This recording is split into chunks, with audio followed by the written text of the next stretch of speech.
Hello दोस्तों, आपका स्वागत है हमारे चैनल पे। आज जो टॉपिक लेके आ रही हूँ उसका नाम है beta oxidation of fatty acid.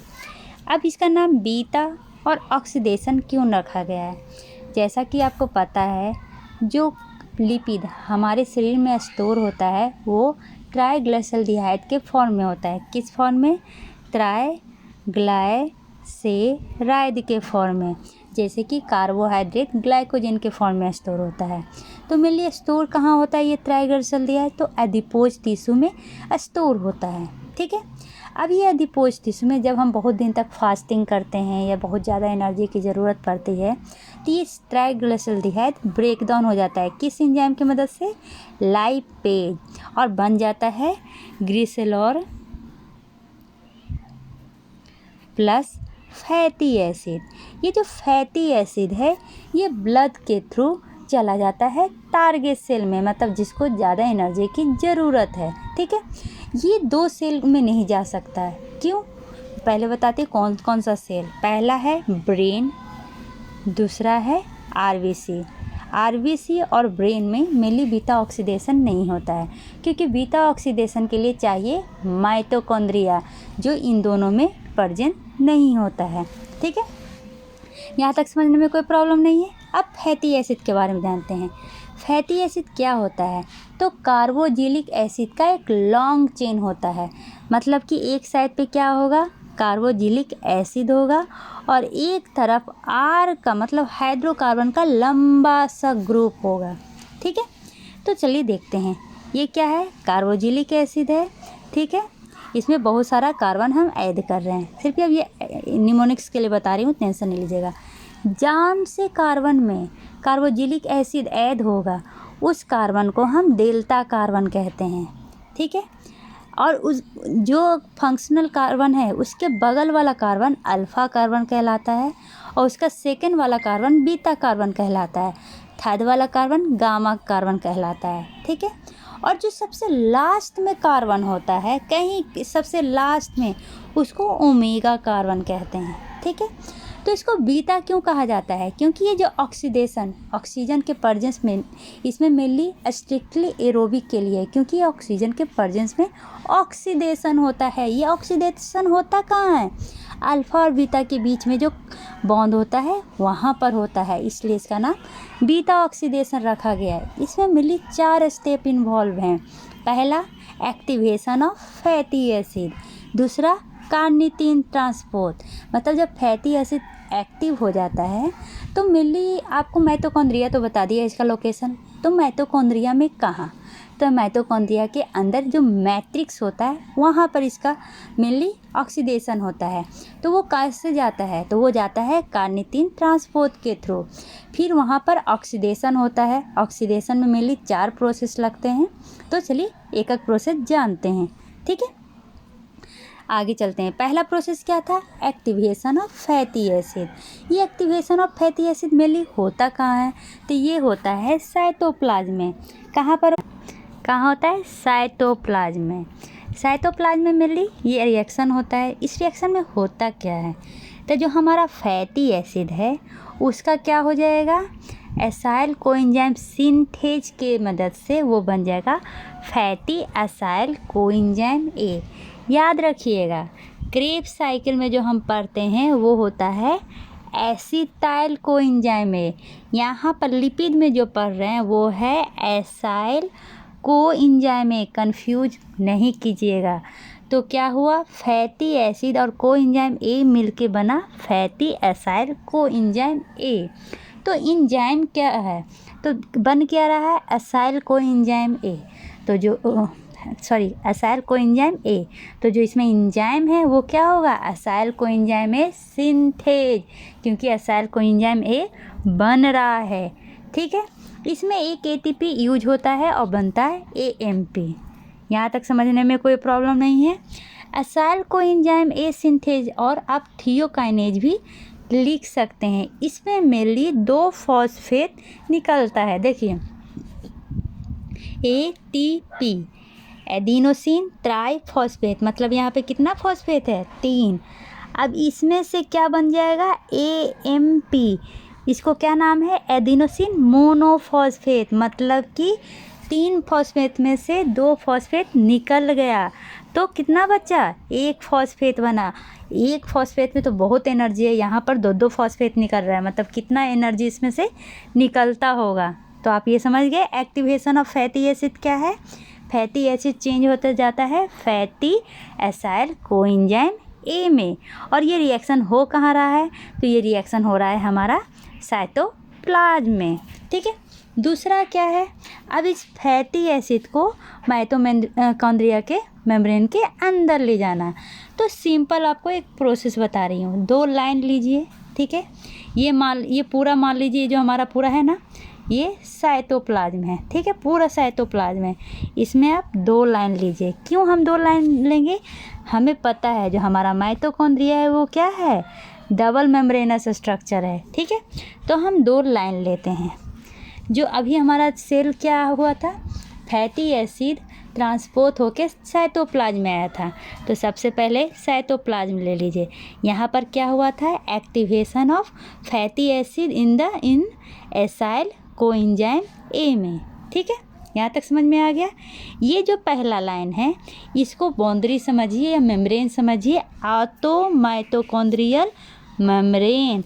ये जो अंदर वाला लाइन है, ठीक है, इसको क्या समझिए? Inner mitochondria membrane. और इधर क्या हो गया? ये हो गया मैट्रिक्स, ठीक है। और बीच वाला क्या हो गया? Inter mitochondria space. यहाँ पर आपको बहुत कन्फ्यूजिंग लग रहा होगा, तो आपको माइटोकॉन्ड्रिया बना के बताती हूँ, ठीक है। ये क्या है? हमारा डबल स्ट्रक्चर है। यहाँ पर क्या था? साइटोप्लाज्म था, जहाँ पे क्या हो जाएगा? हमारा fatty acid acetyl coenzyme A में चेंज हो जाएगा। ये वाला जो बाउंड्री है इसको कहते हैं आउटर माइटोकॉन्ड्रियल मेम्ब्रेन। ये वाला जो बाउंड्री है उसको कहते हैं इनर माइटोकॉन्ड्रियल मेम्ब्रेन। और ये बीच में क्या है? मैट्रिक्स। और आउटर और इनर के बीच में जो स्पेस है इसको कहा जाता है इंटर मेम्ब्रेनस स्पेस। अब तो आपको कोई कन्फ्यूजन नहीं है, ठीक है। हम आराम से 3 लाइन पढ़ सकते हैं। ये है आउटर माइटोकॉन्ड्रियल मेम्ब्रेन और ये है इनर, तब सिर्फ आई और ओ लिख देती हूँ। ये है साइटोप्लाज्म, ये है स्पेस और ये है मैट्रिक्स। साइटोप्लाज्म में हमने क्या देखा था? तो फैटी एसिड चेंज हो जाता है एसाइल कोएंजाइम ए में। अब इस एसाइल कोएंजाइम ए डायरेक्ट ये चला जाता है कहाँ पर? इनर मेम्ब्रेनस स्पेस में। कहाँ? तो ये एसाइल कोएंजाइम में डायरेक्ट चला जाता है इन जो माइटोकॉन्ड्रिया के बीच में स्पेस था ना, 2 मेम्ब्रेन के स्पेस में, वहाँ पर वो चला जाता है। क्योंकि ये जो आउटर माइटोकॉन्ड्रिया मेम्ब्रेन है ये क्या होता है? परमिएबल होता है एसाइल कोएंजाइम ए का। लेकिन जो हमारा इनर माइटोकॉन्ड्रिया मेम्ब्रेन है ये परमिएबल नहीं होता है। इसीलिए यहाँ पर क्या चाहिए? एक ट्रांसपोर्टर चाहिए। यहाँ तक समझने में कोई प्रॉब्लम नहीं है? ठीक है। तो अब हमारा एसाइल कोएंजाइम ए अंदर आ गया। अब क्या होता है? मेम्ब्रेन में एक एंजाइम प्रेजेंट होता है जिसको क्या कहते हैं? CPT1। क्या कहते हैं? CPT1। इसका फुल फॉर्म क्या है? तो C से हो जाएगा कार्निटिन, P से हो जाएगा पाल्मिटोयल, T से हो जाएगा ट्रांसफरेज। तो पूरा को कह सकते हैं कार्निटिन पाल्मिटोयल ट्रांसफरेज 1 एंजाइम। इसका क्या काम है? इसका काम है ये जो एसिटाइल कोएंजाइम ए है ना, और बीच में बहुत सारा कार्निटिन प्रेजेंट होता है। तो ये क्या करता है? CPT1 एसिटाइल कोएंजाइम ए को कार्निटिन के साथ रिएक्शन करवाता है और क्या बना देगा? बना देगा एसाइल कार्निटिन, ठीक है। और इसमें जो कोएंजाइम ए है उसको फिर से वापस साइटोप्लाज्म में भेज देगा। यहाँ तक समझने में कोई प्रॉब्लम नहीं हुई होगी। अब हमारा क्या है? बीच में हो गया एसाइल कार्निटिन, ठीक है। अब तो आपको पता है जो हमारा इनर माइटोकॉन्ड्रियल मेम्ब्रेन है ये क्या है? परमिएबल नहीं है। तो यहाँ पर क्या चाहिए? एक ट्रांसपोर्टर चाहिए। ये ट्रांसपोर्टर क्या है? CAT। क्या है? CAT। अब इसका फुल फॉर्म क्या होगा? अच्छा से लिखती हूँ, अब सिर्फ अंदर वाला लिख रही हूँ। CAT, इसका फुल फॉर्म होता है कार्निटीन असाइल ट्रांसलोकेज। क्या है? Carnitine acyl translocase. देखिए यहाँ पर लिखा हुआ है पिक्चर में, ठीक है। इसका क्या काम है? ये असाइल कार्निटीन को अंदर लाने में हेल्प करता है। कहाँ पर? तो मैट्रिक्स में। अब हमारा असाइल कार्निटीन मैट्रिक्स में आ गया। यहाँ पर आ जाने के बाद ये एक और प्रोटीन है CPT2। तो ये क्वेश्चन आ सकता है कि CPT1 कहाँ पे रहता है? तो ये रहता है आउटर माइटोकॉन्ड्रियल मेम्ब्रेन में। CPT2 कहाँ रहता है? तो इनर माइटोकॉन्ड्रियल मेम्ब्रेन में। याद रखिएगा। अब जो CPT1 का क्या काम था? तो ये मेनली असाइल कोएंजाइम A को कार्निटीन के साथ रिएक्शन करके असाइल कार्निटीन बनाता है और कोएंजाइम A को वापस भेज देता है। CPT2 का क्या काम है? तो ये क्या करता है? असाइल कार्निटीन को मैट्रिक्स के अंदर लाने में हेल्प करता है। सॉरी, ये तो CAT करता था। CPT2 का क्या काम है? जो असाइल कार्निटीन बना था उसको फिर से डिग्रेडेट करके और कार्निटीन को अलग और असाइल कोएंजाइम A को अलग करता है। तो ये आखिर एक ही चीज़ क्यों हो रहा है? पहले असाइल कोएंजाइम A था, ये टूट के असाइल कार्निटीन बना और फिर कार्निटीन टूट के असाइल कोएंजाइम A बना। मेन एम इसका ये है कि जो हमारा असाइल कोएंजाइम A है इसको मैट्रिक्स तक ले जाना, और मैट्रिक्स तक जाने के लिए इसको मेनली इन दो बाउंड्री को क्रॉस करना पड़ता है। कौन कौन सा? आउटर माइटोकॉन्ड्रियल मेम्ब्रेन और इनर माइटोकॉन्ड्रियल मेम्ब्रेन। तो आउटर माइटोकॉन्ड्रियल मेम्ब्रेन तो परमिएबल होता है, लेकिन इनर माइटोकॉन्ड्रियल मेम्ब्रेन परमिएबल नहीं होता है। उसको क्या चाहिए? असाइल कार्निटीन चाहिए। तो वो क्या करेगा? ये CPT1 क्या करेगा? असाइल कार्निटीन बनाएगा और उसको मैट्रिक्स में भेज देगा।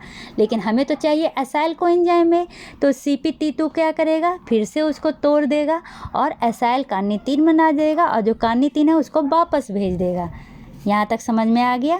तो हम अलग अलग सब एंजाइम को एक बार से फिर से उसका फंक्शन देख लेते हैं। मेनली हमने यहाँ पर 3 एंजाइम डिस्कस किया, CPT1, CAT और CPT2। CPT1 का क्या काम था? तो ये प्रेजेंट होता है आउटर माइटोकॉन्ड्रियल मेम्ब्रेन में। इसका काम था असाइल कोएंजाइम A को कन्वर्ट करना असाइल कार्निटीन में। Carnitine already inter membranes space में प्रेजेंट होता है। कैट का क्या काम था? असाइल कार्निटीन को मैट्रिक्स में ले जाना। CPT2 इसका क्या काम है?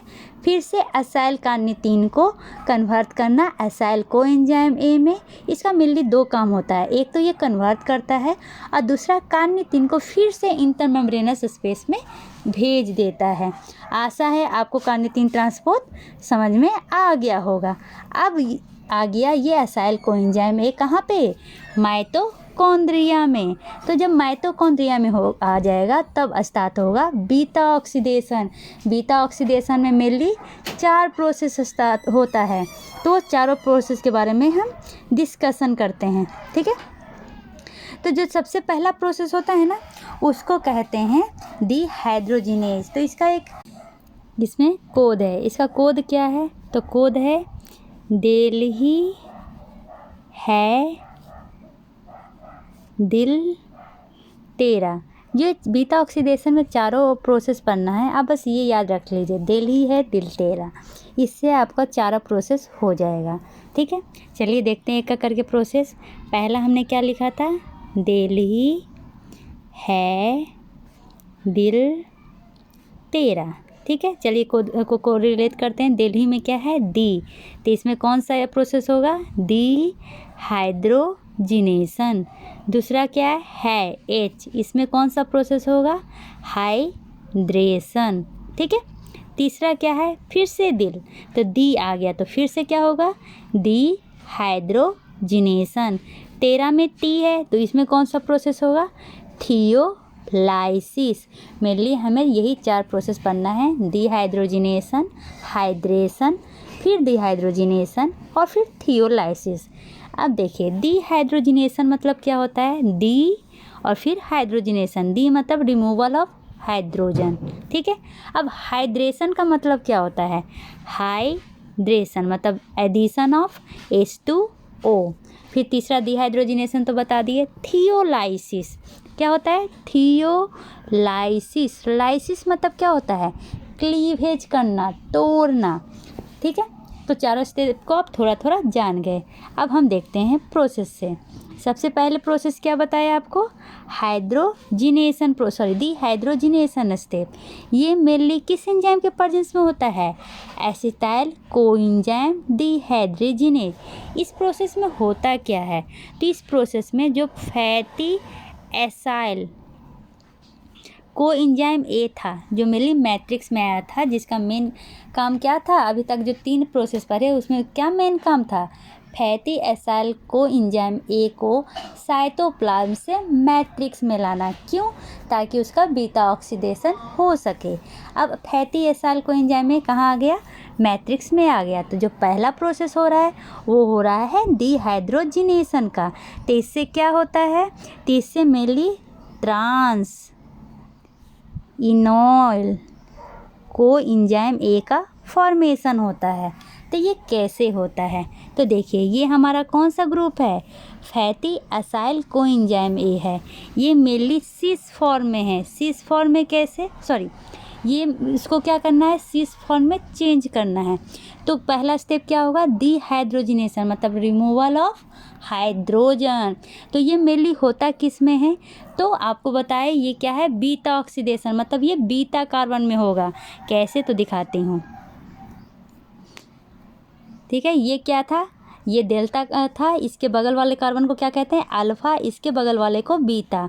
अब बीटा वाला जो बॉन्ड है ना, यहाँ पर ही क्या होगा? जो 2 हाइड्रोजन जुड़े हुए हैं, इसका रिमूवल हो जाएगा। और इसके रिमूवल होने से क्या होगा? यहाँ पर डबल बॉन्ड आ जाएंगे। ठीक है, नहीं समझ में आया? फिर से समझाती हूँ। मेनली देखिए क्या होता है। इस तरह का मान लीजिए बॉन्ड है। ये डेल्टा है, ये अल्फ़ा है और ये बीटा है। ठीक है, यहाँ तक समझने में कोई प्रॉब्लम नहीं है। अब बीटा के ऊपर क्या है? 2 हाइड्रोजन है। क्या? अल्फ़ा और बीटा के बीच में 2 हाइड्रोजन है ऊपर। ठीक है, अब क्या हुआ? डिहाइड्रोजिनेशन मतलब रिमूवल ऑफ हाइड्रोजन। ये मेनली यहाँ पर से होता है। और जब 2 हाइड्रोजन रिमूव करेगा तो यहाँ पर क्या हो जाएगा? यहाँ पर डबल बॉन्ड हो जाते हैं। ठीक है, तो इसलिए इसको बीटा ऑक्सीडेशन कहा जाता है, क्योंकि ये बीटा कार्बन के पास होता है। तो पहला स्टेप आपको पूरी तरह क्लियर हो जाना चाहिए। कौन सा स्टेप? डिहाइड्रोजिनेशन। एसाइल कोएंजाइम में क्या हो गया? डिहाइड्रोजिनेज होकर क्या बन गया? Trans enol coenzyme A. पहले ये सीस बनता है। ठीक है, क्या बनता है? सीस। बाद में आइसोमेराइजेशन होके ये ट्रांसफॉर्म हो जाता है। यहाँ तक समझ में आ गया? एंजाइम कौन सा होगा? तो एंजाइम होगा एसिटाइल कोएंजाइम ए डिहाइड्रोजिनेज। और इसमें क्या होता है? एक FAD यूज करके FADH2 बनता है, क्योंकि ये जो 2 हाइड्रोजन है जो मेनली एसाइल कोएंजाइम में से निकला है, वो कहाँ चला जाएगा? FAD में चला जाएगा और उसको बना देगा FADH2। तो आपको पता है कहीं अगर ऑक्सीडेशन हो रहा है तो एक जगह रिडक्शन होगा। अब दूसरा प्रोसेस क्या था? हाइड्रेशन का। हाइड्रेशन में क्या होता है? Addition of H2O। क्या होता है? Addition of H2O। ये मेनली होगा कहाँ पे? तो आपको पता है एडिशन, सब्सट्रैक्शन। एडिशन मेनली होता है डबल बॉन्ड या ट्रिपल बॉन्ड में, क्योंकि जो सैचुरेटेड जो सिंगल बॉन्ड होता है वो ऑलरेडी स्टेबल होता है, उसमें कुछ भी आ नहीं सकता। आने का काम किस में होता है? या तो डबल बॉन्ड में या ट्रिपल बॉन्ड में, इनडायरेक्टली कह सकते हैं अनसैचुरेटेड में। ठीक है, तो अभी हम डिहाइड्रेशन से क्या किए थे? हम बनाए थे डबल बॉन्ड। ठीक है, मेनली ट्रांस डबल बॉन्ड। इसमें क्या होगा? H2O ऐड होगा। तो H2O किस फॉर्म में ऐड होता है? H+ और OH- के फॉर्म में ऐड होता है। ठीक है, आपको पता है H2O टूटता है तो क्या बनता है? H+ और OH-। ठीक है, तब यहाँ पे ये कार्बन पे देखिए, आपको समझ में आएगा ये हमारा क्या हो रहा है? यहाँ पर हाइड्रेशन हो रहा है। क्या हुआ, यहाँ पर C के बीच डबल बॉन्ड है, तो एक तरफ हाइड्रोजन जुड़ गया है, एक तरफ OH जुड़ गया है। समझने में कोई प्रॉब्लम नहीं हुआ होगा। तो ये क्या का फॉर्मेशन किया, इसको कहते हैं, बड़ा करके दिखाती हूँ। क्या कह रहा है, 1 बीटा हाइड्रोक्सी एसाइल कोएंजाइम ए। हाइड्रोक्सी क्यों, क्योंकि यहाँ पर OH ग्रुप ऐड हुआ है, इसलिए इसका नाम आया हुआ है हाइड्रोक्सी। बीटा पे हुआ है, इसलिए इसका नाम रखाया है बीटा। तो इसको क्या कहे, बीटा हाइड्रोक्सी एसाइल कोएंजाइम ए। कौन सा एंजाइम हो रहा है, तो मेनली इसमें हाइड्रेशन प्रोसेस हो रहा है। तो इसमें कौन सा एंजाइम होगा, हाइड्रेटेज, मतलब कि इनॉल कोएंजाइम हाइड्रेटेज। तो देखिए स्टेप की तरह एंजाइम भी जा रहा है। पहला स्टेप में क्या था, डीहाइड्रोजिनेशन, तो उसमें जो एंजाइम है वो क्या है, डीहाइड्रोजिनेज। दूसरा स्टेप था हाइड्रेशन, तो जो एंजाइम है वो क्या है, हाइड्रेटेज। ठीक है, तो एंजाइम स्टेप याद है तो एंजाइम भी आपको याद हो जाएगा, सिर्फ एज लगा दीजिए। यहाँ तक समझने में कोई प्रॉब्लम नहीं है। अब तीसरा क्या बताए थे, फिर से डिहाइड्रोजिनेशन होता है। तो अवरी डिहाइड्रोजिनेशन किसका होगा, बीटा पर ही होगा। तो इसका और इसका तो होने को रहा, क्योंकि ये अभी नया नया जुड़ा है, तो किसका होगा, ये हाइड्रोजन और इस हाइड्रोजन का होगा। डिहाइड्रोजिनेशन में क्या होता है, रिमूवल ऑफ हाइड्रोजन। पिछले बार FAD में जाके जुड़ा था, इस बार NAD में जाके जुड़ेगा और NAD को क्या बना देगा, NADH। समझने में कोई प्रॉब्लम नहीं हुआ। या इस मतलब जो बीटा हाइड्रोक्सी एसाइल कोएंजाइम में था, उसका हाइड्रोजन NAD ले लेता है और क्या बन जाता है, फिर से यहाँ पर डबल बॉन्ड बन जाएगा। कहाँ पर, ये ऑक्सीजन के पास। ठीक है, क्योंकि ऑक्सीजन हमेशा डबल बॉन्ड से जुड़ा हुआ रहता है। अब यहाँ तक समझ गए, और हमारा बन गया beta keto acyl coenzyme A बन गया।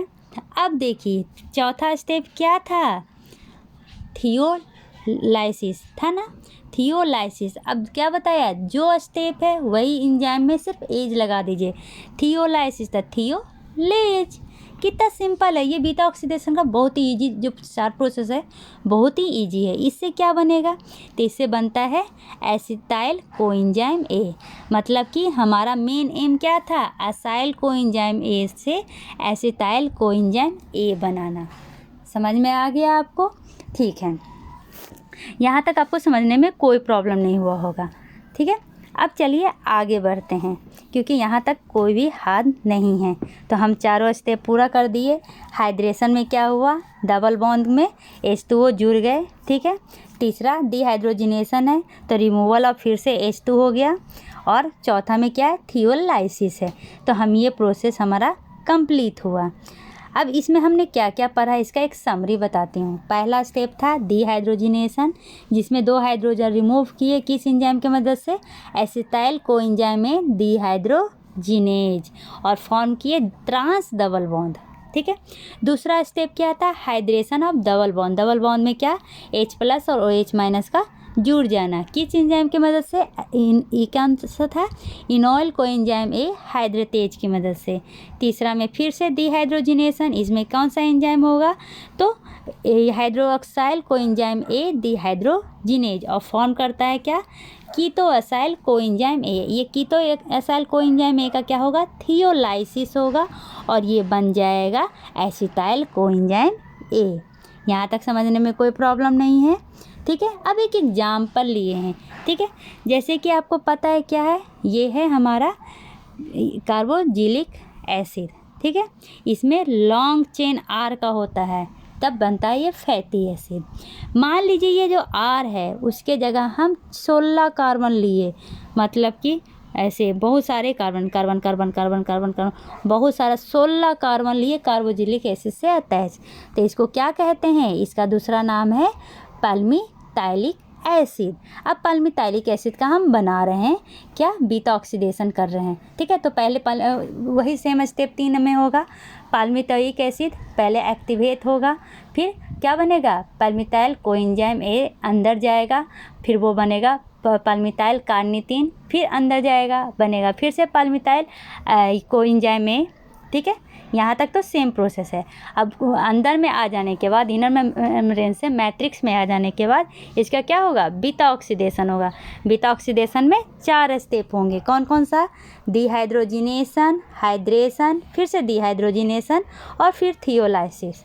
यहाँ तक समझने में कोई प्रॉब्लम नहीं है। देखें, स्टेप 1 में क्या था, डिहाइड्रोजिनेशन, तब पाल्मितोइल कोएंजाइम ए का डिहाइड्रोजिनेशन हुआ तो क्या बना, ट्रांस इनॉइल कोएंजाइम ए। देखिए सेकेंड ग्रुप जो बीटा है वहाँ पर डबल बॉन्ड आ गया है। अब क्या हुआ, फिर से हाइड्रेशन हुआ तो बन गया बीटा हाइड्रोक्सी एसाइल कोएंजाइम ए। फिर से उसका क्या हुआ, डिहाइड्रोजिनेशन हो गया, बन गया beta keto acyl coenzyme A. ठीक है, उसके बाद फिर से थियोलाइसिस हो गया और बन गया acetyl coenzyme A. Acetyl coenzyme A फिर से यहाँ पर रह जाएगा और बाकी जो बचा वो चला जाएगा फिर से बीटा ऑक्सीडेशन होने के लिए। अब ये फिर से क्यों हो रहा है, तो सुनिए, यहाँ पर जो एसिटाइल कोएंजाइम ए है ना, वो चला जाता है क्रेब्स साइकिल में। मेरा मेन एम क्या है, एटीपी का प्रोडक्शन करना। ठीक है, तो जो एसिटाइल कोएंजाइम ए है वो चला जाएगा क्रेब्स साइकिल में और एटीपी को प्रोडक्शन करेगा। और क्या बनता है, NADH2। ये क्या चला जाता है, ETC इलेक्ट्रॉन ट्रांसपोर्ट चेन में चला जाता है और बनाता है ATP। FADH2 ये भी इलेक्ट्रॉन ट्रांसपोर्ट चेन में चला जाता है और बनाता है क्या, ATP, क्योंकि मेन एम है ATP का बनना। तो लास्ट में देखिए एसिटाइल कोएंजाइम ए बन गया और हमारा मृष्टितोयल कोएंजाइम ए बन गया। ये भी मैं बताती हूँ, टेंशन नहीं लीजिए। तो एसिटाइल कोएंजाइम ए चला जाएगा क्रेब्स साइकिल में, क्यों, ATP का बनाने के लिए। और जो NADH और FADH का फॉर्मेशन हुआ था ये चला जाएगा हमारा इलेक्ट्रॉन ट्रांसपोर्ट चेन में ATP बनाने। यहाँ तक समझने में कोई प्रॉब्लम नहीं है। अब एक चीज़ याद रखिए, अगर हम कार्बन 16 का लेते हैं फैटी एसिड और उसका अगर बीटा ऑक्सीडेशन करेंगे तो कार्बन 14 बच जाएगा और 2 कार्बन कहाँ चला जाएगा, एसिटाइल कोएंजाइम में। ठीक है, अब ये जो 14 कार्बन है इसका फिर से बीटा ऑक्सीडेशन होगा और वो बन जाएगा कार्बन 12, क्योंकि जो 2 कार्बन है वो कहाँ चला जाएगा, बीटा ऑक्सीडेशन में। कार्बन 12 फिर से बीटा ऑक्सीडेशन के प्रोसेस में जाएगा, 4 स्टेप हो जाएगा और बनेगा कार्बन 10। तो इस तरह से ये तब तक होगा जब तक ये पूरा कार्बन एसिटाइल कोएंजाइम ए में चेंज ना हो जाए। ठीक है, तो इसका एक फार्मूला है क्या, तो जैसे कि अगर कार्बन 16 है तो इसमें कितना साइकिल होगा, तो एक फार्मूला है N/2 - 1। ठीक है, तो कितना हो जाएगा, जैसे कि कार्बन 16 है तो कितना साइकिल होगा, 2 से डिवाइड करके 1 को माइनस कर देंगे तो कितना हो जाएगा, 8 - 1, मतलब कि 7 साइकिल चलेंगे। तो मेनली कितना ATP एसिटाइल कोएंजाइम में प्रोड्यूस होगा, 8, क्योंकि ऑलरेडी पहले साइकिल में ही एक एसिटाइल कोएंजाइम में प्रोड्यूस हो गया था। तो इसका जो कैलकुलेशन है कि इससे कैसे ATP का प्रोडक्शन करेंगे, कितना एसिटाइल कोएंजाइम में प्रोड्यूस होता है, कितना FADH2 प्रोड्यूस होता है, और ये जो अभी हम पढ़े वो सैचुरेटेड के लिए पढ़े। अनसैचुरेटेड के लिए कैलकुलेशन कैसे होता है, जो अभी पढ़े वो कार्बन 16 का था। कार्बन 16 क्या होता है, इवेन होता है। ऑड सैचुरेटेड का हम कैलकुलेशन कैसे करेंगे, ये सब हम अगले वीडियो में पढ़ाएंगे। तब तक के लिए bye bye, take care, see you.